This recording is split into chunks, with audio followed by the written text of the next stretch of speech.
10연패. 규칙대로 사고 팔았는데 연속으로 10번을 잃었습니다. 지금 머릿속에 뜨는 문장 대부분 자신의 전략이 틀렸다고 생각합니다. 그리곤 갈아엎습니다. 그런데 이게 이기고 있는 전략에서도 몇 해에 한 번은 반드시 나오는 일이라면 어떨까요? 승률 55%짜리 분명 이기는 전략도 1년을 매매하면 10연패가 나올 확률이 약 11명 중 1명, 아무 잘못 없이 올해도 이 10연패를 겪습니다. 우리도 예외는 아닙니다. 누구는 버텨서 계좌를 키우고 누구는 딱 가장 많이 잃는 그 순간에 전략을 바꿉니다. 그 선이 어디인지 오늘 두 가지로 알려드리겠습니다. 하나는 확률의 계산, 하나는 우리의 뇌가 그 계산을 배신하는 방식입니다.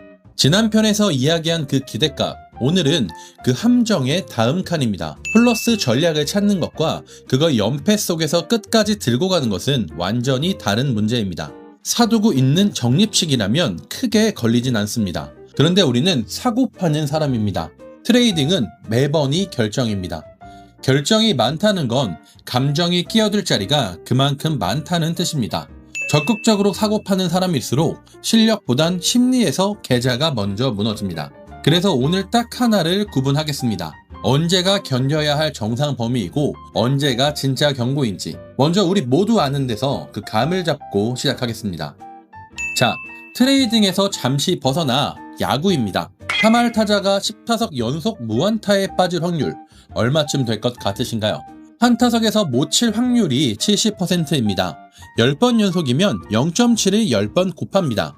약 2.8%입니다. 좋은 타자에게도 긴 슬럼프는 옵니다. 실력이 사라진 게 아니라 확률이 원래 그렇게 생겼습니다. 트레이딩도 똑같습니다. 그런데 야구는 타율이 보이는데 트레이딩은 잘 안 보입니다. 이제 숫자로 직접 재보겠습니다. 한 트레이더가 승률 55%, 손익비 1대1 전략을 가지고 있습니다. 매번 매매하면 이기는 쉬운 5번에서는 55를 벌고 지는 45번에서는 45를 잃습니다. 플러스 10이 됩니다. 분명히 이기는 전략입니다.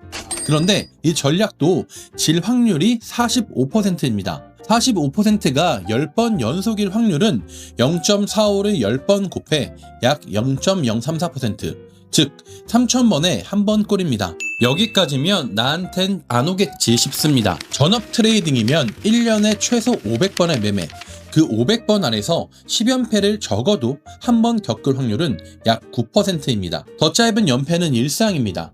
5연패는 1년에 평균 5번쯤, 사실상 매년 반드시 옵니다. 이걸 정상범위라 부릅니다.